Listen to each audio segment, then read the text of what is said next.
Hello friends, स्वागत है आपका फिर से आपके चैनल टेक दी परस गोन में। तो आज मैं आपको घोस्ट टच के बारे में बताने वाला हूं, जो कि ऑटो फ्लिंकिंग अपनी टच करती है। ऑटोमेटिक फंक्शनल इस तरीके से अपने अपने ऑटोमेटिक चलते हैं, खुद ही ऑटोमेटिक चलने लग जाते हैं। तो इन प्रॉब्लम का कंप्लीटली सॉल्यूशन बताऊंगा, परमानेंट सॉल्यूशन बताने वाला हूं। तो वीडियो में आपको लास्ट तक बने रहना है, तो ही आपको ये वीडियो कंप्लीटली समझ में आएगी। ठीक है, तो काफ़ी वीडियोज़ में सेटिंग्स में एक प्रॉब्लम तो ये देखा होगा कि आपने जैसे कि आप थोड़ी देर कंप्लीटली इसको यूज कर लेते हो, जैसे 1 या 2 मिनट तक, फिर उसके बाद में ये फ्लिंकिंग ऑटोमेटिक इस तरीके से होने लग जाता है। ठीक है, लेकिन कई बार ऐसे देखा है कि रेगुलर यूज में भी अपनी टच ऑटोमेटिकली इस तरीके से प्रॉब्लम अपने को दे रही है। ठीक है, तो कई बार तो जैसे 2-3 मिनट यूज किया तो अपनी ऑटोमेटिक टच भगने लग जाती है, घोस्ट टच प्रॉब्लम अपने को आती है।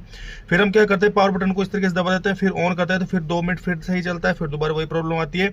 कई बार बेसिकली ये रेगुलर भी आ जाती है। ठीक है, बेसिकली ये जो प्रॉब्लम आती है ना, ये आती है अपने जो डिस्प्ले होती है ना, डिस्प्ले के प्रेस के कारण से या गिरने के कारण से कहीं ना कहीं इसमें दबाव आ जाता है डिस्प्ले में, तो ये प्रॉब्लम आती है। ठीक है, इसके लिए आप 2-3 हार्डवेयर सॉल्यूशन कर सकते हो, जैसे कि आप इसका टच ग्लास रिमूव करके इसको चेक कर सकते हो, एक बार थोड़ा सनराइज में लगा के देख सकते हो। बाकी सेटिंग वगैरह की करने की कोई आवश्यकता नहीं होती है, सीधा ही डायरेक्टली फ़ोन को एक बार रीसेट कर लो अपना बैकअप लेके।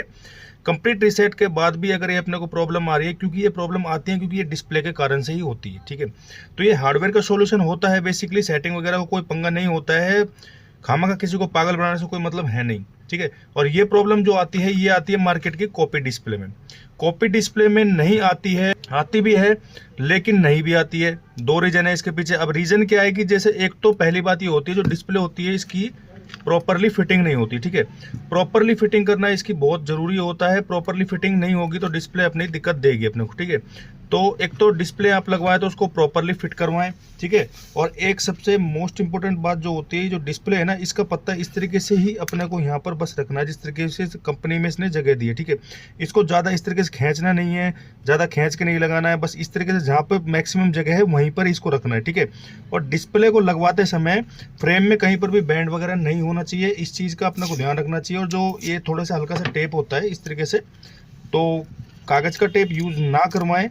और हो सके तो रिपेयरिंग भाई वाले देख रहे हो, शॉप वाले देख रहे हो, तो इसमें लेंस में इस तरीके से टेप डाल के, तो पन्नी की टेप डालें जितना भी हो सके। ठीक है, इस तरीके से पन्नी की टेप इसमें अंदर डालकर इस तरीके से इसको हम बैंड कर सकते हैं। तो इससे क्या होता है, जो ग्लू होती है ना अपनी, वो ग्लू इसमें नहीं पकड़ती। और ग्लू का कारण ये होता है, ग्लू जब लग जाती है अपनी, तो जैसे ये ग्लू है, देखो मैं आप दिखा देता हूँ आपको, ये ग्लू है। ठीक है दोस्तों, तो ये जब अगर इसमें लेंस के पत्ते में लग जाती है, तो ये बाद में खिंचाव करती है और खींचती है पत्ते को। तो ये लेंस होता है, तो ये पत्ता इस तरीके से खींचेगा तो ऑटो फ्लिंकिंग प्रॉब्लम अपने को आएगी ही। ठीक है, ये चीज़ का अपने को ध्यान रखना है। और डिस्प्ले ओरिजिनल लगवाएं, सर्विस सेंटर में लगवाएं। अगर आपका ऑलरेडी फ़ोन है और TFT वगैरह है तो आप मार्केट में लगवा सकते हो, लेकिन फिटिंग आपकी प्रॉपर होनी चाहिए, बैंड बांड अपने फ़ोन में होना नहीं चाहिए। इस चीज़ को अपने को जरूर देखना है। ठीक है, यही फाइनल इसका सॉल्यूशन है और कोई सॉल्यूशन नहीं है।